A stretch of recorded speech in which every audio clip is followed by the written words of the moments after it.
I was in Dollars and White Pipes. I remember Dollar Pipes. I always say I had more work at university than I have now. Can we talk about Dollars and White Pipes a bit? Yes, of course. Yeah, so who made that movie? The film was made by probably one of the most prolific film directors in South Africa at the moment, Donovan Marsh. Okay. And it was based on the story of Bernie Bachis. Bernie Bachis, yeah. That was played by Clint Brink. Clint Brink, yeah. Yes, very good friend of mine. And then I remember that audition process because both myself and Clint, we auditioned for the Bernie Bachis character. Okay. We were the last two up for that part. And eventually the director said, no, Clint Brink, that's the guy for the role. But in this film, Bernie Bachis also has a friend, Angelo. Would you be interested in playing that role? And I went, of course, it's a movie. You all need the money. Yeah.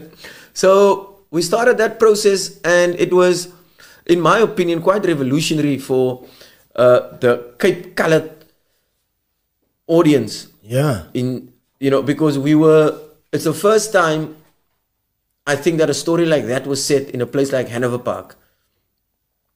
But at the end of the story, there's success. It's about a guy walking out and making it. Making it out of the ghetto. But it shows you the whole trajectory of the character and what he's gone through. And I'll never forget when I went back to varsity after that film opened and people saw that film. That was an other time. So you were famous. You were famous, man, bro. Everybody had that CD, bro. I told Mark about the pirate copies of somebody used to buy it, copy, not me. But anyway, that time, I mean, everybody had that Dollars and White Pipes on CD. Everybody was watching that movie, yes. bro. It was quite it's got a cult following, Yeah. Sometimes you'll walk around and people will go, "Oh, Angelo, say it." And I said, I can't, I'm 40 now, I can't swear like that anymore. Oh man. So who funded the movie? I think I'm not sure, but I know that Anand Singh and Helena Spring were the producers on the film. Okay. Donovan wrote and directed the film, and Bernie Bachis was the associate producer on the film. Okay. That I remember. Because I'd be interested to know where the funding came from. Who would take a risk like that to invest in such a movie?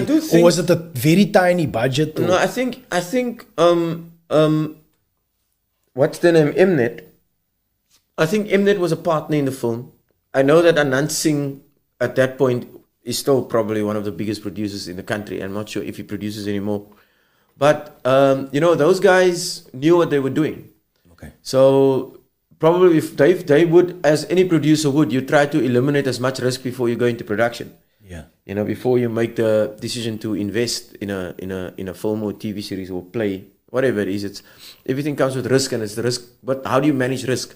Yeah. Because that's what this business is centered. There's soveel risiko wat die hele tyd beweeg. The 1 minute everything would seem fine on set, and the next moment you'd hear, but there's a storm. Yeah. You can't shoot. But what do you do for those 2 days that you can't shoot? It's a lot of money being wasted. It's a lot of money that's going. Where does that go? But interestingly enough, the Dollars and White Pipes stunt team was Vernie, and I can't remember Vernie's surname now. Uncle Vernie. Which makes me feel very bad. But Vernie and Grant Powell. I know Grant Powell was on the show. Okay. I trained jiu-jitsu with him. Okay. Those were the stunt coordinators on this film. On Dollars and White Pipes. And one of the biggest reasons why the gang fight and these fights that they had look so authentic in this film is because the guys who choreographed it, they from there. Yeah. Ek as originally by Mitchell's Plain, my bros allemaal 'n gang fight gesien. Yeah, Grant Powell he was on the show and I trained jiu-jitsu with him, and he's actually in Lebanon at the moment. Yeah, he's working with Neil Blomkamp. He's with Neil Blomkamp. He always travels with Neil Blomkamp wherever Neil Blomkamp goes. So Gary Joshua, he's actually my professor. Now, Gary Joshua, yeah. Yes. Now Gary came to braai at my house one night in Johannesburg. Is it? Yeah. Gary and Grant. Gary is probably one. If I could make a movie about someone, I'd make a movie about Gary. Is that so? Yeah. And that guy's a fighter. And he doesn't want to come on the bar. He doesn't want to come. He's not a talker. Yeah. He's a doer. And then you see photos of Gary with his, then he sees you and he goes, check, you're my daughter. And then you go, no, but Gary, tell me about you. And he goes, no, look here, my daughter. So he fought in the EFC. He fought for a title. You know about that? Yeah, I'm aware. Yeah, he's an excellent coach, man. So he recently got his black belt. He went to Hong Kong to get his black belt. So now our gym is under GFT. So he's under GFT and we train under him. So but he's an awesome coach, man. I love that guy.